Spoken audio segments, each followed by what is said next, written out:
मार्केटवाढीनंतर आता गादेगावकरांचा ईव्हीएम विरोधात उठावून dummy EVM मशीनला सलाईन लावून गावकऱ्यांनी केले प्रतिकात्मक आंदोलन। विधानसभा निवडणुकीच्या निकालानंतर ईव्हीएमद्वारे होणाऱ्या मतदान प्रक्रियेबाबत लोकांच्या प्रतिक्रिया उमटताना दिसत आहेत।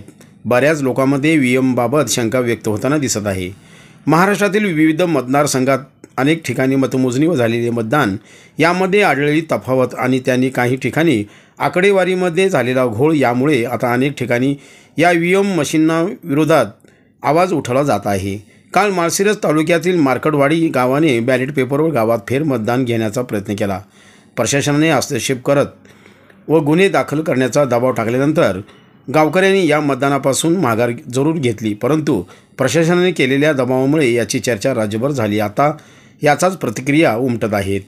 याचाच भाग म्हणून आज पंढरपूर तालुक्यातील गादेगाव येथील काही गावकऱ्यांनी व मतदारांनी एकत्र येत डमी ईव्हीएम मशीनला सलाईन लावून एक प्रकारे प्रतिकात्मक आंदोलन केले। ईव्हीएम मशीन्सबाबत सामान्य जनतेने अनेक शंका आहेत। या मशीनद्वारे येणाऱ्या निकालाचा जनतेला भरवसा उरलेला नाही।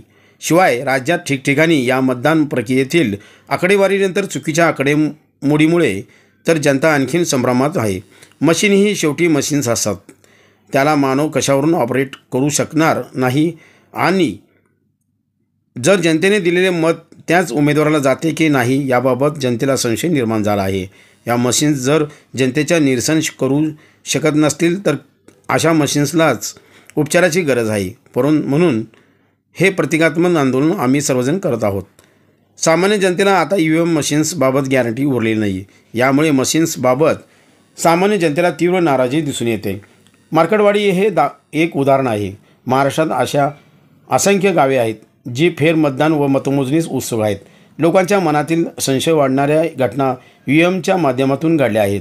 त्यामुळे जनतेला निवडणूक आयोग व मतदान प्रक्रियेवर विश्वास उरलेला नाही, म्हणून प्रतिकात्मक आंदोलन केले। ईव्हीएम मशीन विरोधात आणखी तीव्र आंदोलन करण्याचा इशारा यावेळी गावकऱ्यांनी दिला। यावेळी गावकरी व युवक देखील उपस्थित होते।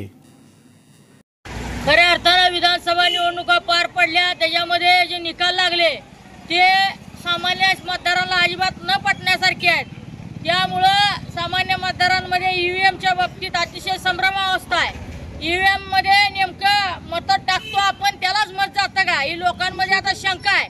म्हणूनच ईव्हीएममध्ये काय फॉल्ट तर नाही ना किंवा ईव्हीएम आजारी तर पडलेला नाही ना, ही शंका उपस्थित करून आम्ही प्रतिकात्मक आंदोलन म्हणून आज ईव्हीएमला सलाईन लावायचा कार्यक्रम घेतलेला आहे। सरकारनं किंवा न्याय व्यवस्थेनं आता या सगळ्या गोष्टीकडे गंभीरपणे बघावं आणि येत्या काळामध्ये बॅलेट पेपरवर निवडणुका घेण्यात यावा अशी सर्वांची ठाम मागणी आहे। 2024च्या विधानसभेच्या निवडणुकीला आताच निवडणुका संपल्या आणि निकाल जाहीर झाले। त्या निकालामध्ये खऱ्या अर्थानं महाराष्ट्रामध्ये एक लोकशाही खऱ्या अर्थानं राहिलीच नाही, अशा पद्धतीचं सर्वसामान्यामध्ये वातावरण तयार झालेलं आहे। म्हणजे ईव्हीएम एवढा मोठा घोटाळा झालेला आहे की विरोधी पक्षनेता होण्यापर्यंत सुद्धा आमदार निवडून आले नाहीत। एवढा मोठा प्रचंड हा खऱ्या अर्थाने यांनी ईव्हीएम घोटाळा केलेला आहे आणि त्याच्या विरोधामध्ये आज गादेगावमध्ये या सरकारचा आणि याचा निषेध करून या ईव्हीएम आजारी पडलेला आहे। याला आम्ही इथं सगळ्यांनी मिळून सलाईन लावलेली।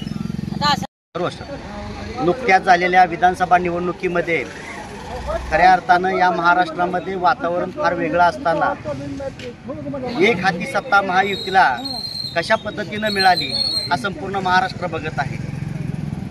सर्वसामान्य माणूस कुठेही व्यक्त होताना दिसत नाही, कारण प्रत्येकाने सरकारच्या विरोधामध्ये मतदान करण्याची भूमिका या ठिकाणी पार पाडलेली असताना आज एवढ्या मोठ्या प्रमाणात वन साईड मताचा कौल आपल्याला दिसत आहे। त्याच्या विरोधामध्ये आज गादेगाव तालुका पंढरपूर या ठिकाणी ईव्हीएमला सलाईन लावून या सिस्टीमचा निषेध करण्याचं काम आम्ही सर्व ग्रामस्थांच्या वतीनं करण्यात आलेलं आहे। खऱ्या अर्थानं हा तोंड दाबून बुक्क्याचा मार हा निवडणूक आयोगाच्या माध्यमातून शासन करून पाहत आहे, याचा आम्ही ग्रामस्थांच्या वतीनं जाहीर निषेध करतो।